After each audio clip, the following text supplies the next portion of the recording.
মডিউলের এই লেকচারে আমরা আলোচনা করব ভয়েস। তো ভয়েসটা কি আসলে? আওয়াজ, তাই না? অনেকে আমরা মানে ভয়েস মানে কি, যে ভয়েস টেক্সট দিয়ে ওর ভয়েসটা খারাপ, হ্যাঁ, এরকম ভোকাল বুঝায়। এই ভয়েস কিন্তু সেই ভয়েস না। গ্রামারের মধ্যে যে ভয়েসটা বোঝায় সেটা হচ্ছে মূলত ভার্ব বা অ্যাকশনকে বোঝায়। অ্যাকশনের জন্য ব্যবহার হয়। Was the subject of the sentence perform the action or receive the action. এইটা হচ্ছে ফ্যাক্টর, পারফর্ম অর রিসিভ। এই দুইটা ফ্যাক্টর হচ্ছে ভয়েসের মূল কাজ। ভয়েস এটাকে রিফার করে। সো এখানে যেমন পারফর্ম দ্য অ্যাকশন, এটা হচ্ছে কি পারফর্ম দ্য অ্যাকশন, তাহলে এটা হবে অ্যাক্টিভ, মানে সাবজেক্ট নিজে পারফর্ম করতেছে, সাবজেক্ট কাজ করতেছে, তাহলে হচ্ছে অ্যাক্টিভ। সাবজেক্ট পারফর্মটাকে রিসিভ করতেছে, কাজটাকে রিসিভ করতেছে, তাহলে হচ্ছে প্যাসিভ। যেমন তোমরা স্ক্রিনে উদাহরণ দেখতে পাচ্ছ, a believer knows the religion properly. এটা একটা সেন্টেন্স। বিলিভার নোজ, তাহলে বিলিভার কিন্তু জানে, তার মানে সাবজেক্ট এখানে কাজ করতেছে, মানে অ্যাক্টিভ।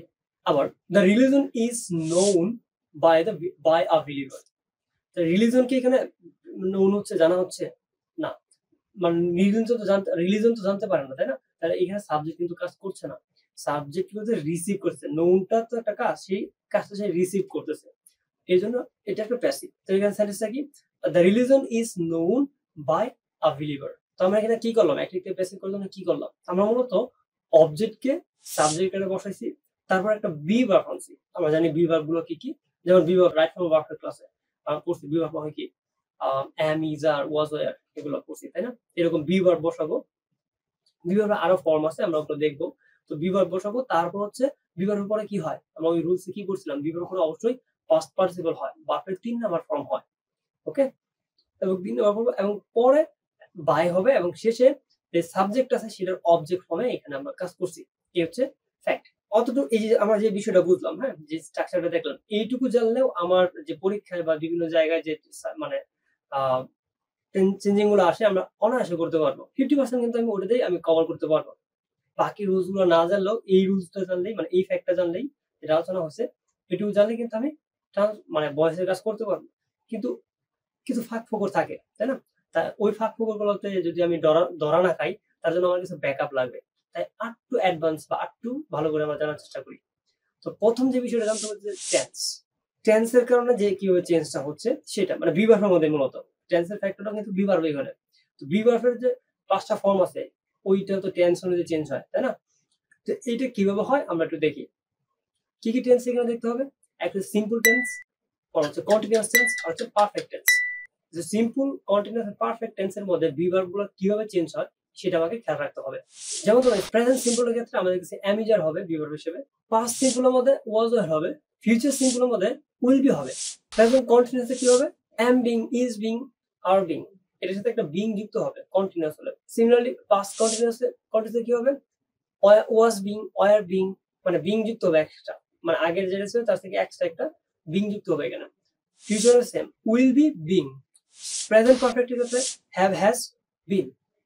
বিটা ছিল ওটার হ্যাভ এর পরে বারটা 3 নাম্বার ফর্ম, তো বি এর 3 নাম্বার কিন্তু বিন, সো এখানে বিন আসবে। আর পাস্ট পারফেক্টের ক্ষেত্রে হ্যাড এর পরে হ্যাড বিন। ফিউচার পারফেক্টে কি হবে, will have been. That's it.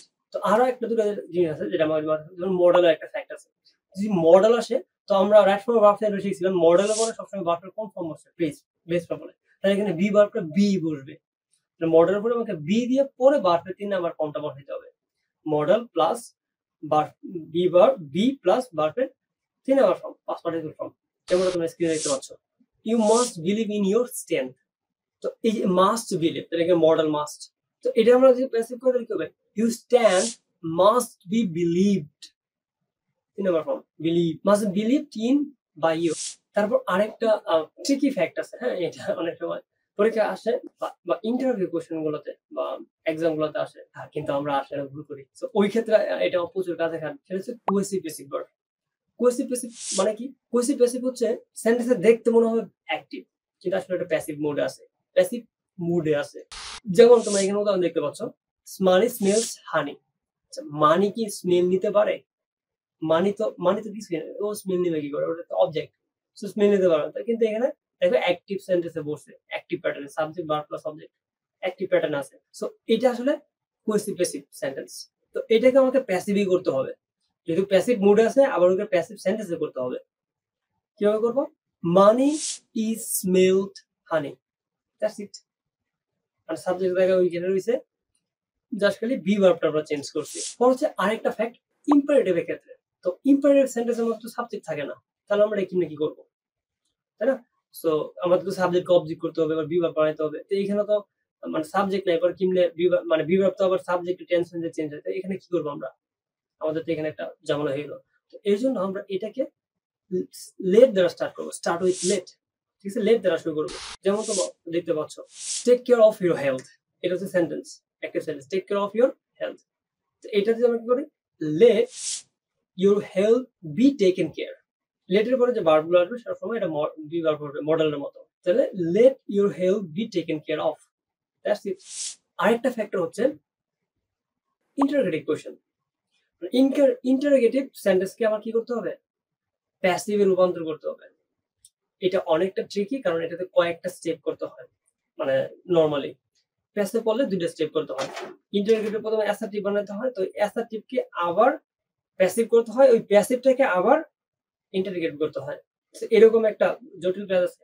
তো এত জটিলতা না দিয়ে আমরা সাবজেক্ট আর অবজেক্টটাকে আমরা মাথায় রাখবো, কোনটা সাবজেক্ট কোনটা অবজেক্ট। প্যাসিভের মধ্যে মানে কোশ্চেনের মধ্যে সাবজেক্ট আর অবজেক্টটা যদি মাথায় ঠিক রাখতে পারি, তাহলে আমি সহজে এটা করতে পারবো। যেমন এখানে দেখো, did he get the point, did he get the point, এটা হচ্ছে সেন্টেন্স। এখানে সাবজেক্ট আমরা কি, হি, এটা সাবজেক্ট, পয়েন্ট অবজেক্ট। এই পয়েন্টটার জন্য কি হবে, এই পয়েন্টটা সে বুঝতে পারছে কিনা এটা জিজ্ঞেস করছে। Was the point gotten by him, তাহলে হিটা অবজেক্ট নিশ্চয় ঠিক চলে গেছে। তো এইটা হচ্ছে ফ্যাক্ট। তো এই ছিল অ্যাক্টিভ ভয়েস বা অ্যাক্টিভ প্যাসিভের ফ্যাক্টর। এবং তোমাকে কনগ্রাচুলেশন জানাচ্ছি, আমাদের এই মডিউলটা এখানে শেষ হচ্ছে। দেখা হচ্ছে পরবর্তী মডিউলে। Till then stay happy and enjoy yourself.